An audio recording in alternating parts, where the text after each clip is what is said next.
La ciudad de Valencia es elegida capital mundial del diseño. Y ya que andaremos por aquellas latitudes, también traeremos el reporte de los premios Platino. Bienvenidos a Noticias 22. Muy buenas noches, Laura Barrera, ¿cómo estás? Rafael García Villegas, qué gusto estar contigo, qué gusto estar con todo nuestro público.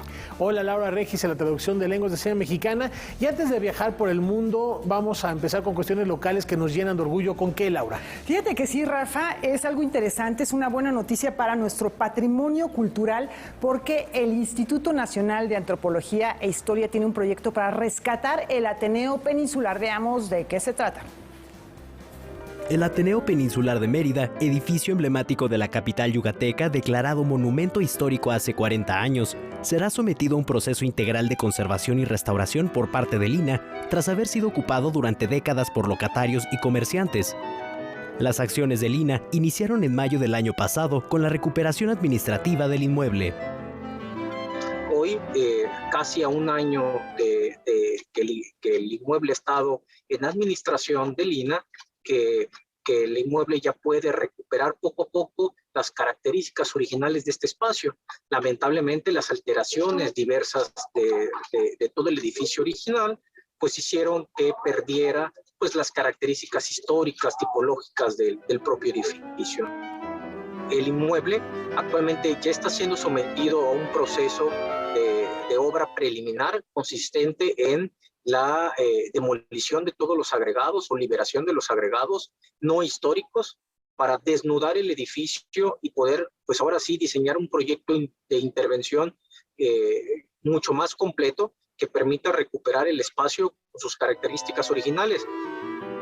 El edificio de más de 6.532 metros cuadrados de superficie y antecedentes constructivos del siglo XVI, cuando fungió como palacio episcopal, recuperará la vocación que tuvo desde principios del siglo pasado, ser un espacio cultural de referencia para todo el estado. El uso que pretende darle actualmente el gobierno es un centro cultural regional, ello con el objeto de que el Ateneo Peninsular vuelva a ser ese proyecto cultural de principios del siglo XX, en el cual había cabida todas las expresiones culturales, académicas, científicas. El edificio fue sede del Museo de Arqueología de Yucatán, pero también sede de Bellas Artes, sede del Conservatorio de Yucatán. O sea, a lo largo de los años dio cabida a muchas expresiones, puesto fue un edificio que, a diferencia de cualquier otro, fue constituido como un espacio cultural desde su propia fundación. El proyecto de rehabilitación contempla la participación de especialistas del INAH como arquitectos, restauradores e incluso arqueólogos. Estos últimos trabajarán para conocer qué hay debajo del edificio ubicado en el centro histórico de Mérida. Con información y texto de César H. Meléndez, Rodrigo Peredo, Noticias 22. Y sin salirnos del tema, nos vamos de Mérida a Aguascalientes, porque el Museo Regional de esta localidad nos invita a conocer el patrimonio de México a través de la mirada de Guillermo Kahlo. A lo largo de la historia, México ha sido testigo del nacimiento o el desarrollo de grandes artistas de la lente. Entre ellos destaca Guillermo Kahlo, fotógrafo de origen alemán perteneciente a esa lista de talentos europeos que se asentaron en nuestro país en el último periodo del siglo XIX y principios del XX.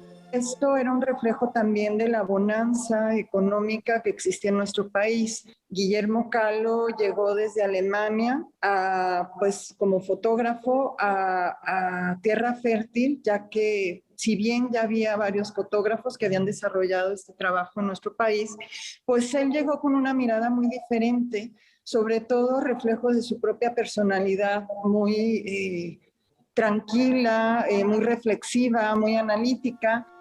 Aunque no se dedicó inicialmente a la fotografía, en 1901 instauró su propio estudio y trabajó para el periódico El Mundo Ilustrado. Su mirada llamó tanto la atención del gobierno de Porfirio Díaz que pronto se le encomendó hacer un registro del patrimonio histórico de México en conmemoración del centenario de la independencia. Este 2022, como parte de la Feria Nacional de San Marcos, el Museo Regional de Historia de Aguascalientes le rinde un homenaje con una muestra fotográfica del acervo del Sistema Nacional de Fototecas del INAH.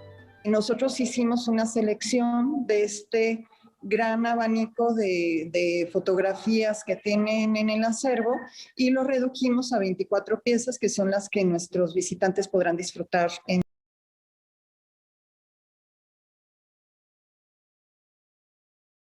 monumento monumentos y edificios, la exhibición también contempla el emblemático retrato de Venustiano Carranza en su cargo como presidente de la nación. La muestra temporal Guillermo Kahlo y el Patrimonio Fotográfico de México puede verse de manera presencial hasta el 30 de junio. Quien no pueda venir a Aguascalientes también próximamente, yo creo que pasando el 10 de mayo en el marco del Día Internacional de los Museos, el 18 de mayo, estaremos subiéndola a nuestras redes sociales como una exposición digital para que la gente también la pueda disfrutar, quien no pueda llegar hasta Aguascalientes. Para Noticias 22, Rodrigo Peredo. A principios de este año se lanzaron las convocatorias para la tercera edición de Alas de Lagartija y Las Otras Tintas, 2 propuestas que buscan incentivar la creación literaria y gráfica en niños y jóvenes. Vamos a conocer los resultados de cada certamen. La Coordinación Nacional de Desarrollo Cultural Infantil dio a conocer los resultados de las 2 convocatorias editoriales que organizan en el marco de la Estrategia Nacional de Lectura, y con las cuales busca incentivar y promover en todo el territorio nacional la creación literaria y gráfica dirigida a niños, niñas y jóvenes, mediante la posibilidad de que escritores, ilustradores y artistas gráficos formen parte de sus colecciones Alas de Lagartija y Las Otras Tintas. Lo que se busca es fortalecer estas colecciones, que niñas y niños cada vez tengan en su acervo pues mucho más referentes, mucho más cercanos a ellos y puedan acceder a ellos de manera gratuita. Esta colección no se vende.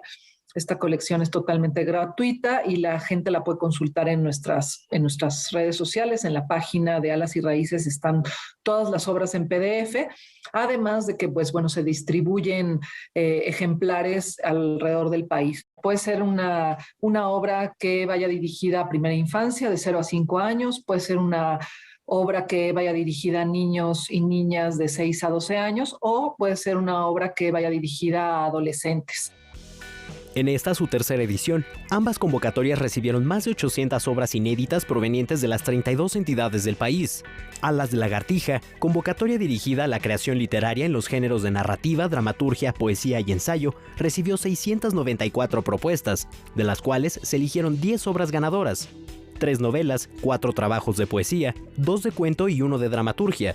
Además de ser publicados, los autores seleccionados recibirán como estímulo la cantidad de 35,000 pesos.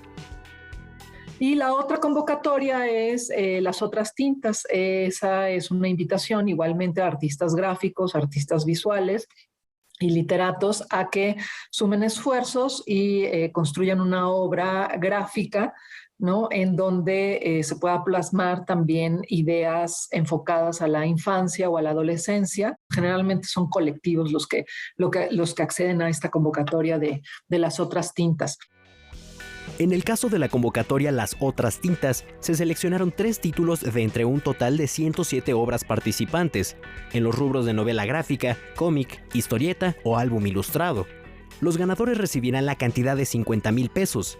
Las 13 obras seleccionadas en ambas convocatorias formarán parte del catálogo editorial de Alas y Raíces y serán publicadas en formato digital e impreso para su distribución gratuita en el segundo semestre del año. Con información y texto de César H. Meléndez, Rodrigo Peredo, Noticias 22. Y ya que hablamos de Alas y Raíces y a unos días de celebrar el Día del Niño, ¿qué les parece si vemos que tiene la Coordinación Nacional de Desarrollo Cultural Infantil precisamente para el 30 de abril? Va a estar de revuelo. Luego de 2 años sin actividades presenciales debido al confinamiento sanitario, la Coordinación Nacional de Desarrollo Cultural Infantil, Alas y Raíces, organiza el Festival Revuelo con un amplio programa de actividades para celebrar a las niñas y los niños del país este 30 de abril y 1 de mayo.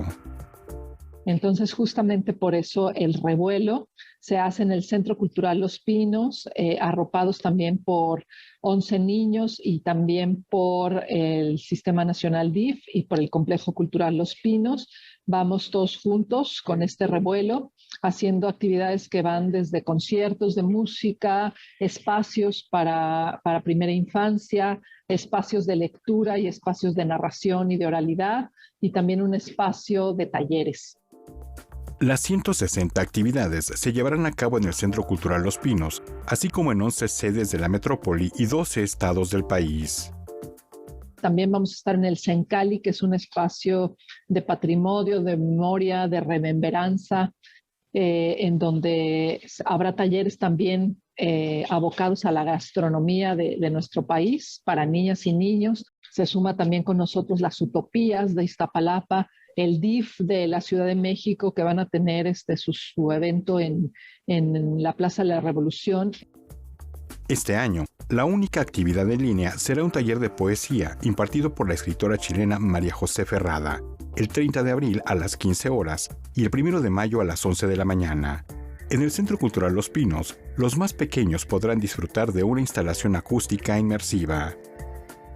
Hicimos una instalación recolectando voces y sonidos que nosotros les llamamos abrazos, de personas adultas, de abuelitos, de niñas, de niños, en diferentes lenguas también, en donde nos compartieran su sentir antes de la pandemia, durante la pandemia y después de la pandemia y en este regreso. Entonces son mensajes sonoros muy, muy, muy bellos, en donde pues los niños van a poder escuchar todos estos mensajes inmersos en esta instalación.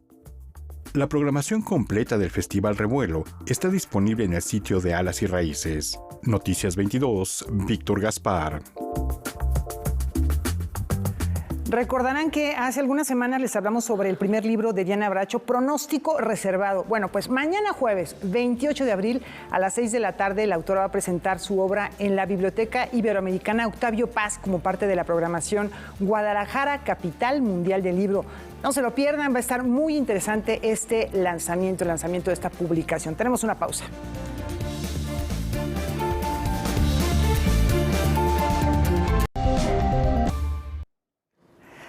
Vamos a platicar acerca de un sitio que está al sureste de España. La Organización Mundial del Diseño ha elegido a la ciudad española de Valencia como Capital Mundial del Diseño 2022. En este momento nos enlazamos con María Luz Moraleda de nuestro canal aliado Deutsche Welle. María Luz, cuéntanos, ¿por qué ha sido Valencia la candidata favorita? ¿Por qué ha sido elegida? Te escuchamos. Hola, ¿qué tal amigos de Canal 22? Como siempre, un gusto saludarles de nuevo. La Organización Mundial del Diseño otorga cada 2 años el título de Capital Mundial del Diseño y Valencia se lo llevó este 2022 superando, por ejemplo, a la India de Bangalore. La ciudad mediterránea y tercera urbe más grande de España es una referencia en la escena creativa internacional. Además, la ciudad presenta una interesante fusión entre su versatilidad y diversidad arquitectónica y su vida cultural vibrante. En definitiva, la Valencia de los últimos 100 años ha sido cuna del diseño, de la experimentación creativa y hogar de varias generaciones de diseñadores y artistas. María Luz, ¿qué lugares arquitectónicos destacan por su diseño? Cuéntanos. El primero de ellos, ideado por David Chipperfield y Fermín Vázquez, es el edificio Wells Events. En él, el dúo de arquitectos valencianos Studio Club expone su instalación de asientos llamada El Mar como parte de los eventos en la Capital Mundial del Diseño. Otra joya del diseño en la ciudad de Valencia que no se pueden perder es el Mercado Central. Se construyó a principios del siglo XX y pertenece al estilo modernista valenciano. Es uno de los mayores mercados de productos frescos de Europa y ocupa más de 8.000 metros cuadrados. También destaca el centro de eventos y museo Las Bombas Jens. Tras un gran incendio en 2014, esta antigua fábrica de bombas hidráulicas de la década de los 30 fue transformada en un centro de arte y diseño. Y el pulmón de la ciudad también es un espacio con un cuidado diseño, el Jardín de Turia, un parque urbano de más de 9 kilómetros de longitud. Y por último, una parada obligatoria en Valencia es la vanguardista Ciudad de las Artes y las Ciencias. Diseñada por el arquitecto Santiago Calatrava, los edificios conforman un importante centro cultural y de ocio en Valencia. ¿Y qué significa este premio para una ciudad como Valencia? Ya veíamos imágenes. Los valencianos quieren mucho su ciudad y al mismo tiempo la hacen a veces más pequeña de lo que es. Siempre dicen, bueno, Madrid y Barcelona son mucho más importantes. Nosotros solo somos la tercera ciudad de España y en realidad somos agricultores. Ahora, sin embargo, con este premio como Capital Mundial del Diseño, para ellos es un nuevo orgullo y, por supuesto, una nueva oportunidad a través del centenar de eventos planeados para atraer al turismo desde dentro y fuera de sus fronteras. Sin duda es una ciudad que no hay que menospreciar porque es capaz de inspirar con solo pasearla. Desde el canal DW Deutsche Welle se despide hasta la próxima con más detalles culturales. María Luz Moraleda. María Luz, muchísimas gracias por esta información que realmente atrae muchísimo. Qué ganas de estar en Valencia, conocer la catedral también, por ejemplo, que tiene un origen en la antigua Roma. Ahí veíamos también la huella de Calatrava, de Chipperfield, una ciudad realmente muy bella en la que además hay una gran fama por la gran cantidad de festividades que se realizan a lo largo de todo el año. ¿Cómo ves, Rafa?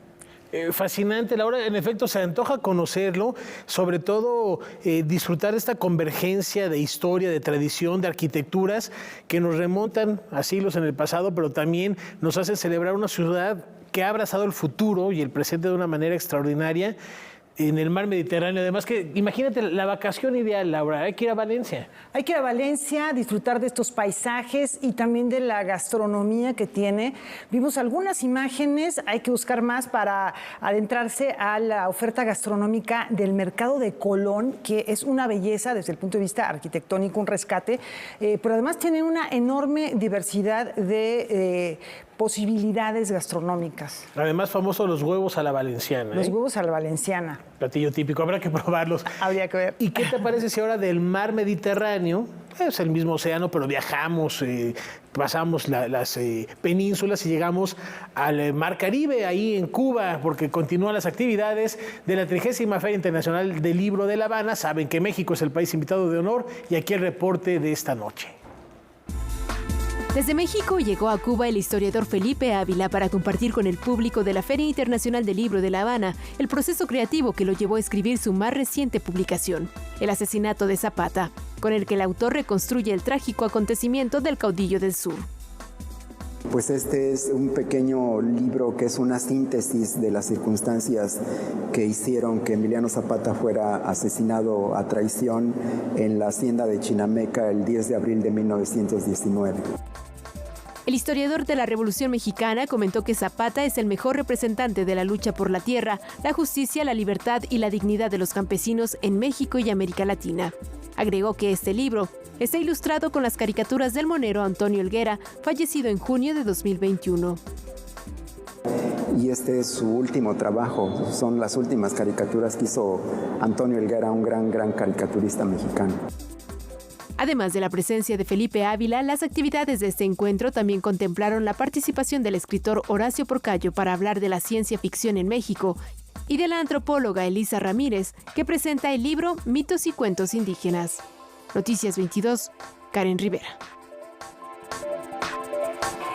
Bueno, vamos a otra parte del mundo, nos vamos hacia el sur del continente en este viaje por nuestro planeta, ahora con los compañeros de la agencia de noticias Xinhua. Ellos nos van a platicar sobre un establecimiento muy particular, muy especial, ya lo van a ver, que se encuentra en la ciudad de Buenos Aires.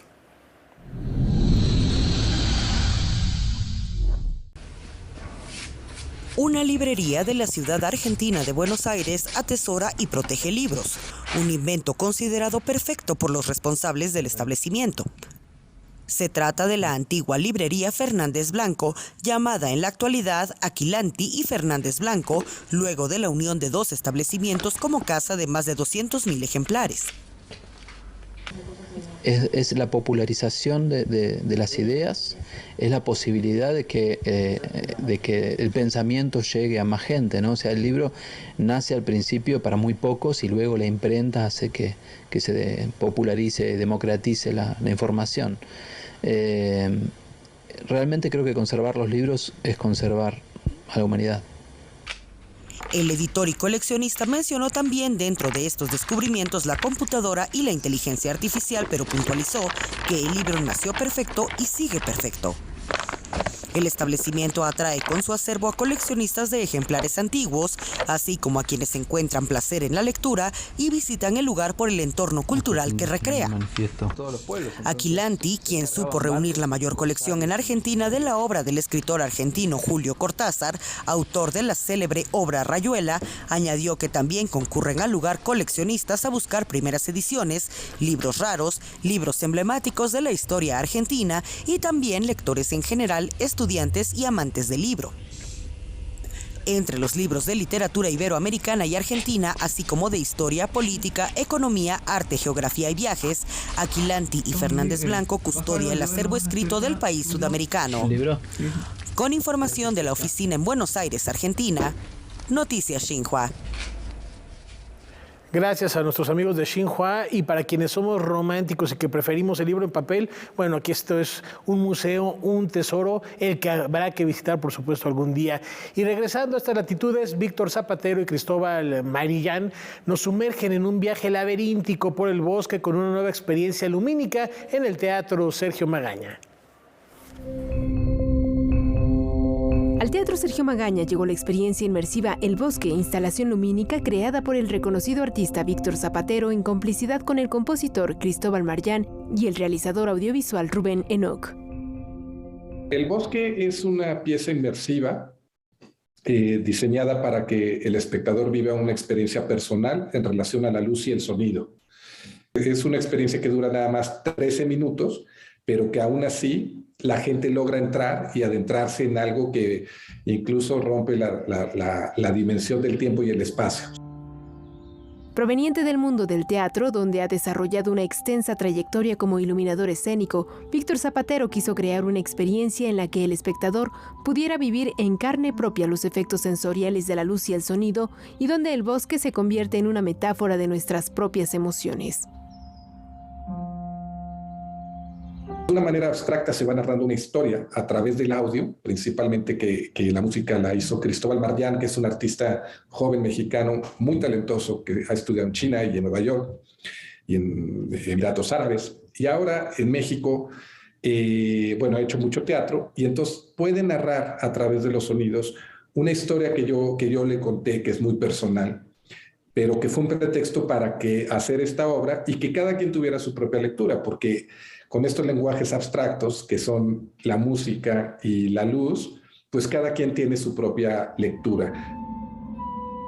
Producida por el equipo multidisciplinario Hecatombe, la pieza fue estrenada en 2019 durante el Festival Internacional Cervantino. La gente que iba a la plaza sin previo conocimiento se encuentra con una carpa y era invitado a pasar. Entonces se encuentra con una experiencia inesperada, donde se produce un bosque a mitad de esa plaza, ¿no? Esta será la primera vez que la instalación se presente en un escenario teatral. Fue adaptar esas profundidades por medio de unas pantallas especiales a los espacios donde nos vayamos a presentar, siendo también un ejercicio muy práctico de sencillez. Está hecho con una sola luz, que es un proyector, y varios planos de gasas que son muy ligeras y que pueden viajar a donde sea. La propuesta multidisciplinaria contará con 16 presentaciones en el Teatro Sergio Magaña durante 3 días, a partir de mañana y hasta el sábado 30 de abril. Los horarios pueden consultarse en el Facebook del proyecto o en las redes sociales de Hecatombe Producción Artística. Con información y texto de César H. Meléndez, Noticias 22. A las 9 de la noche, Kimberly Armengol va a tener una charla con la saxofonista María Elena Ríos, Male, en Debate 22. Qué interesante, no se pierdan esta entrevista al término de este espacio informativo. Tenemos una muy breve pausa.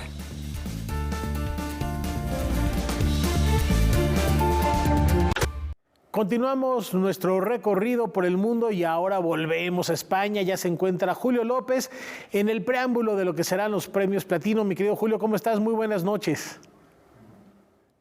¿Qué tal, amigos de Noticias 22? Nos encontramos en la estación de tren Atocha, en Madrid, España, donde por segundo año consecutivo se van a realizar los premios Platino del cine iberoamericano, y México tiene una fuerte presencia en esta edición. A continuación les presento quiénes estarán aquí en Madrid, España.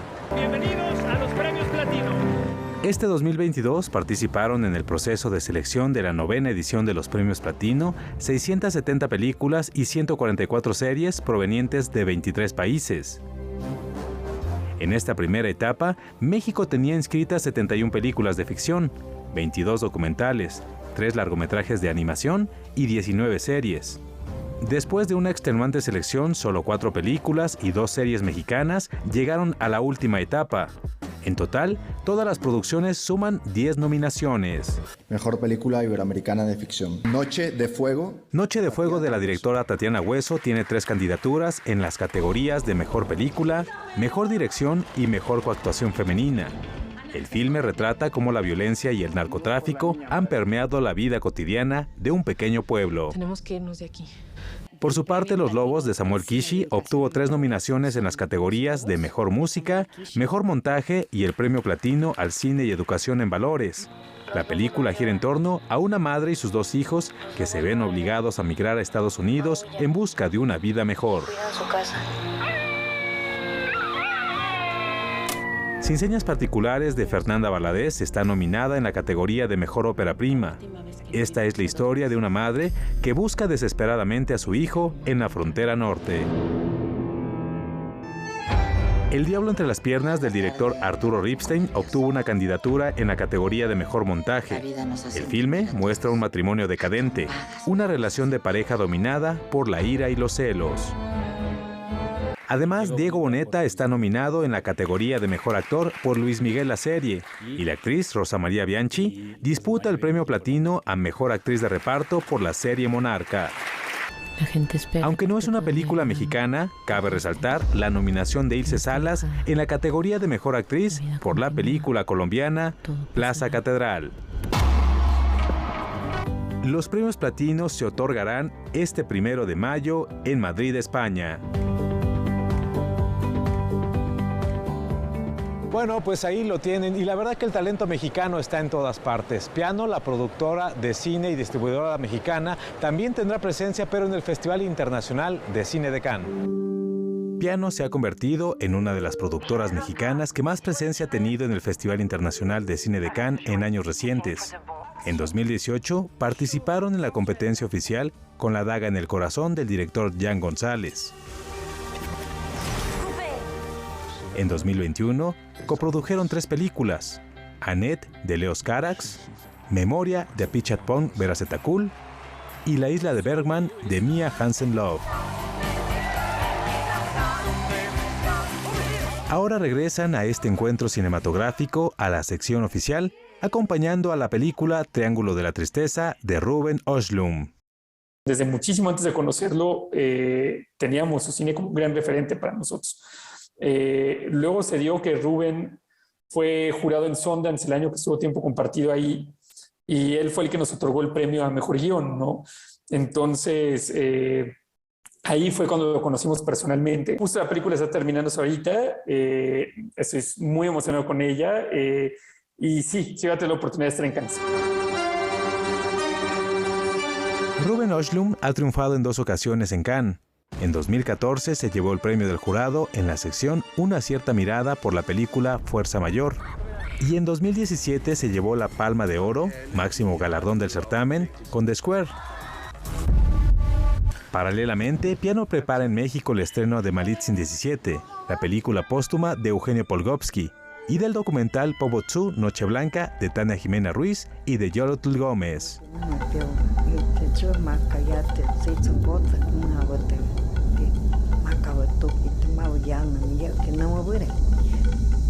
Por mi parte es todo, pero mañana les tendré muchos más detalles de lo que acontece en esta 9ª edición de los Premios Platino del Cine Iberoamericano que acontecen aquí en Madrid, España. Muy buenas noches.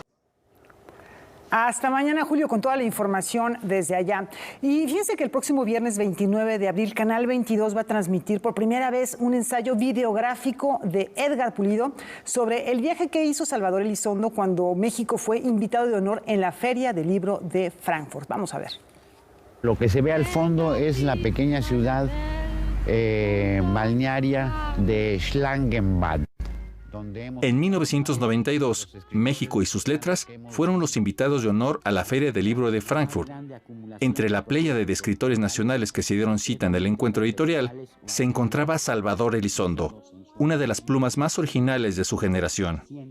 Cámara en mano, el joven realizador Edgar Pulido se dio la tarea de registrar aquella travesía que llevó también al autor de Farabeu a la Feria del Libro de París. Aquel testimonio audiovisual único ha permanecido inédito durante 30 años. Tenemos como la inquietud de hacer algo para la televisión, aprovechar al maestro como para hacer ensayos televisivos. Me parecía que era como la posibilidad pues, más interesante, ¿no? Y bueno, en esa inercia de contexto de que el 22 estaba interesado, de que Salvador tenía esta inquietud por dejar también testimonio en video de sus inquietudes, de sus afinidades literarias, de sus intereses literarios, nos lanzamos a Frankfurt a hacer este documental. Que ostentan ya los primeros colores flamígeros. El registro de este periplo europeo iba a formar parte de una serie televisiva llamada Cámara Lúcida, que nunca llegó a concretarse, y de la que existe también material inédito de un viaje de Salvador Elizondo a Salamanca que da cuenta de su gran afición por la tauromaquia. El documental, digamos, quedó así, quedó los dos, tanto el de los toros como de Frankfurt y París, quedaron inéditos. Nunca hubo la posibilidad de concretar su transmisión al aire. De hecho, incluso los originales se perdieron, César, déjame decirte.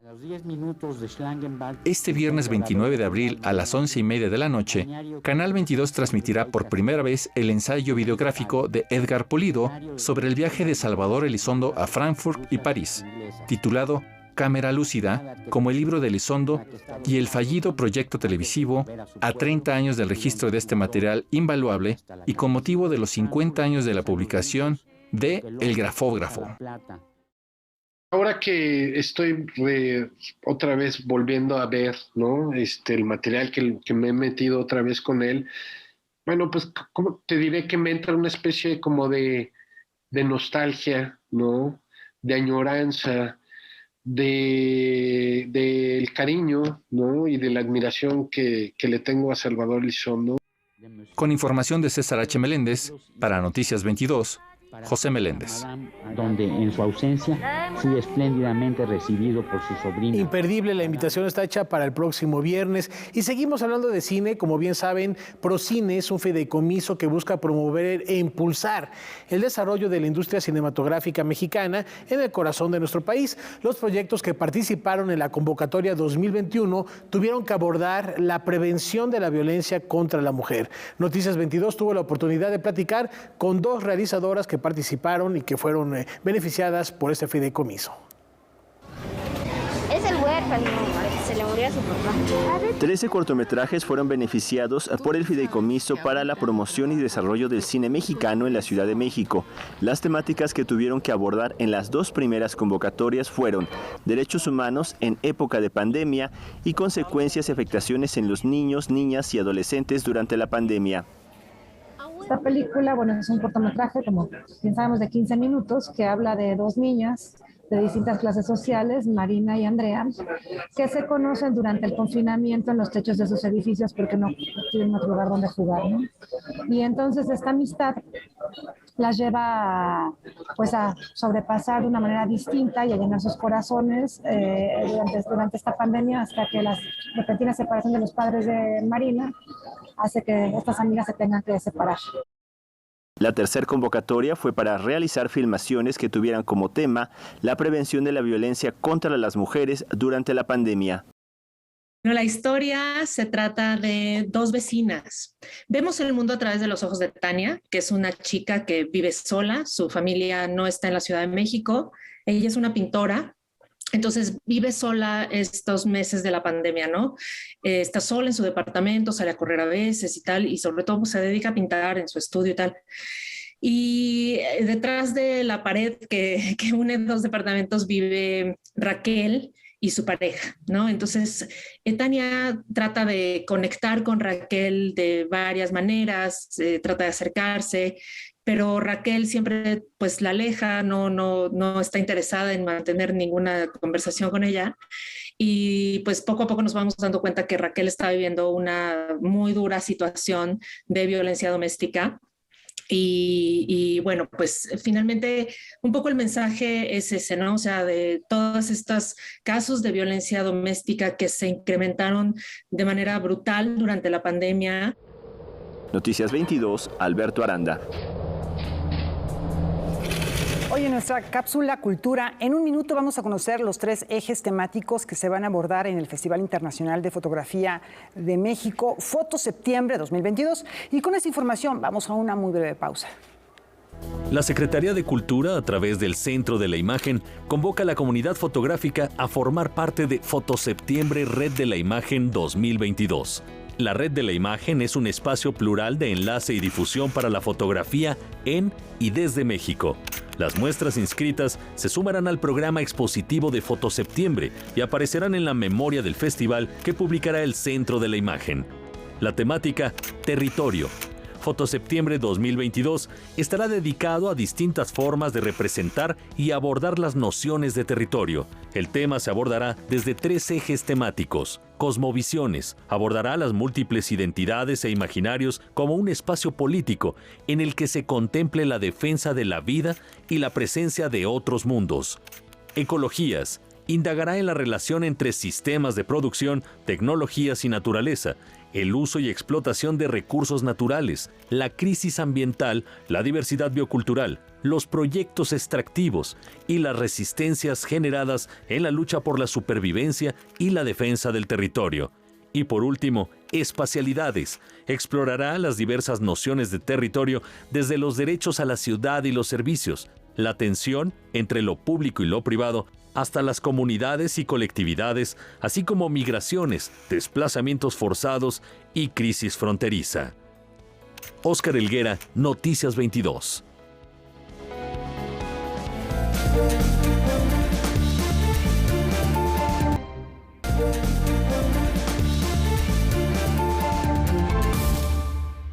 Estamos de regreso en Noticias 22, ahora para platicarles que Orlando Mondragón desdibuja las fronteras entre la medicina y la escritura poética con una nueva publicación donde se exploran sentimientos y enfermedades.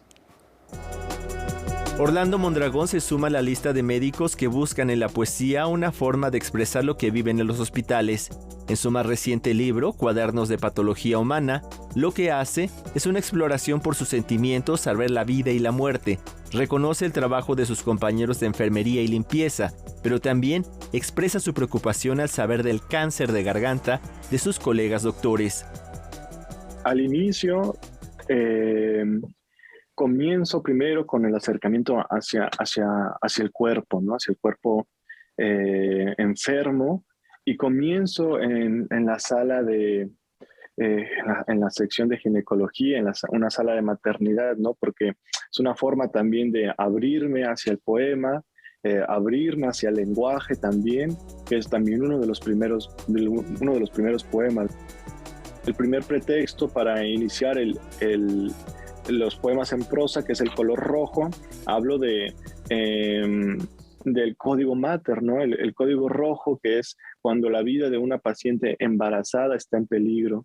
Y después está la paciente embarazada, y después hay un recorrido también, y se va abriendo, ¿no? Después viene la muerte propiamente, y hasta el final se deja ver como atisbo de esperanza, ¿no? Que es la resurrección final. Cuadernos de Patología Humana, poemario publicado por Visor Libros y Círculo de Poesía, ganó el 34º Premio Internacional de Poesía Fundación Lowe. Su manufactura le tardó varios años a Orlando Mondragón, ya que su mirada ha cambiado con el tiempo y las lecturas que realiza. Creo que la poesía tiene esa particularidad que ayuda a sanar. Y no solo la poesía, creo que la palabra misma es sanatoria y no es algo que bueno, en mi caso no es algo que yo me proponga hacer a priori antes de escribir un poema, pero inevitablemente hay algo de válvula de escape, ¿no? Hay algo como de sutura que nos va hiriendo, pero al mismo tiempo nos va curando al momento de leer o de escribir poesía. Y por supuesto creo que escribir este libro ayudó a cerrar ciertas cosas para mí y ayudó a moverme, a seguir adelante. Noticias 22, Alberto Aranda. Vamos con música y esto es una buena oportunidad porque La leyenda de Rudel, es una ópera de Ricardo Castro, llega a Nuevo León con más de un centenar de artistas en escena. Vamos a ver de qué se trata. Con el objetivo de difundir el repertorio del bel canto en nuestro país, México Opera Studio organiza el segundo ciclo de ópera mexicana, compuesto por una gala que se realiza el 23 de abril en el Auditorio Carlos Prieto del Parque Fundidora en Monterrey y el reestreno de La leyenda de Rudel. Es la puesta en escena de La leyenda de Rudel, la ópera de Ricardo Castro, estrenada en 1906 en el Teatro Arbeu, ahí en Ciudad de México. Esta ópera es como un road trip, ¿no? De un juglar, de un trovador medieval que nos embarcamos con él en Marsella para terminar con él en el Líbano. Teniendo como director concertador a Alejandro Miyaki, a 7 cantantes, 14 bailarines, un coro de 50 integrantes y una orquesta de 50 músicos, La leyenda de Rudel tiene en el reparto a Estefanía Cano, quien dará vida a Sayolena, la condesa de Trípoli, en un dueto amoroso con Manuel Bernal Dávalos, quien interpreta a Joffrey Rudel. Este personaje escucha la leyenda de la condesa de Trípoli y él queda enamorado totalmente. Es este amor trascendental que escuchamos de una corriente incluso que se llama el amor de loin, que es el amor de lejos, porque realmente él nunca ve a su amor. Sin embargo, su amor persiste, porque es este amor epistolar, este amor que trasciende, que no únicamente es carnal, sino un amor de algo que está más allá de su propia visión. La leyenda de Rudel es una coproducción entre la Universidad Autónoma de Nuevo León, la Escuela Superior de Música y Danza de Monterrey y el Consejo Nacional de las Artes de Nuevo León. En cuanto a la suma de distintas disciplinas, yo creo que en este caso no va a ser indiferente. Para la leyenda de Rudel es una ópera que viaja muy rápidamente, es una ópera relativamente corta y de un ritmo trepidante. Y yo creo que es necesario reencontrarnos, que el teatro como comunión de personas en un tiempo y en un espacio vuelva a ocurrir. La leyenda de Rudel se presenta el 29 y 30 de abril a las 8 de la noche en la gran sala del Teatro de la Ciudad de Monterrey. Los boletos ya están a la venta. Noticias 22, Víctor Gaspar. Y vinculando precisamente presentaciones y representaciones que vale la pena seguir, ahora que las condiciones sanitarias lo permiten, Ópera Cinema presentará una adaptación del Divino Narciso y los 7 pecados capitales de Bertolt Brecht. Con 2 obras, una basada en un texto de Sor Juana y otro de Bertolt Brecht, la compañía Ópera Cinema regresa en una gira por diferentes escenarios de la Ciudad de México. Cuando asistimos a una proyección de un clásico silente musicalizado en vivo, porque ahí lo que pasa es que un pianista le da atmósfera a la película. Nosotros no participamos, no construimos la música de las películas solo con un pianista, sino con cantantes también. Entonces, lo que ocurre es una experiencia de doblaje en vivo, por ejemplificarlo de una manera sencilla. Se hace un doblaje en vivo cantado todo el tiempo de lo que pasa en la pantalla. Y lo que pasa en la pantalla son filmes originales, mexicanos, que nosotros hacemos. La primera pieza que presentarán será El Divino Narciso de Sor Juana Inés de la Cruz. Se respeta el texto de Sor Juana, sigue los metros de Sor Juana, la versificación de Sor Juana, está toda la riqueza del texto de Sor Juana ahí en su versión musical, Para Los Siete Pecados Capitales, ópera cabaret, la compañía ha optado por realizar esta producción a color y no en blanco y negro como lo venían haciendo. Este estreno está basado en los poemas de Bertolt Brecht. Sigue una historia, hay una protagonista creada por Brecht, se llama Ana, y esta mujer recorre varias ciudades de los Estados Unidos en la búsqueda del sueño americano, ¿no? Y ahí se da cuenta de la hipocresía de la sociedad a través de sus pecados.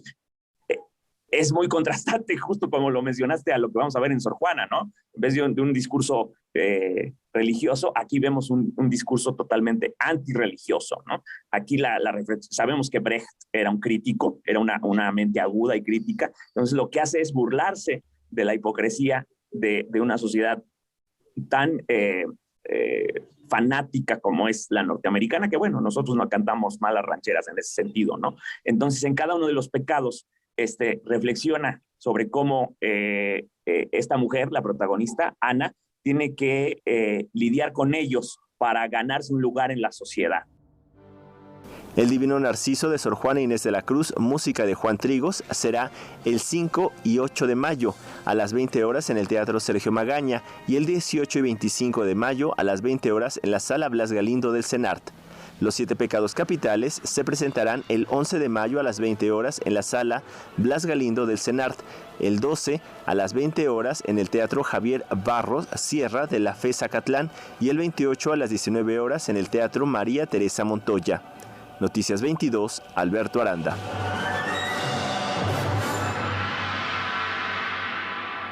Bueno, pues efectivamente hay varias recomendaciones y también no se pierdan lo que tenemos para finalizar, que nos recuerda el 210 aniversario del natalicio del músico alemán Friedrich von Flotow.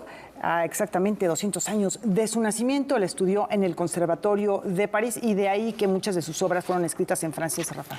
Fue un gran compositor de ópera de este periodo romántico, de los finales del romanticismo. Tiene 29 óperas, además, por supuesto, de música de orquesta, muchas canciones finas, mucho Spiegel también compuso Flotow. Y hoy lo recordamos con la que es quizá la más representada y la más famosa de sus óperas, un fragmento de esto que se llama Marta de Flotow, esperando que nos acompañen el día de mañana en el horario de costumbre.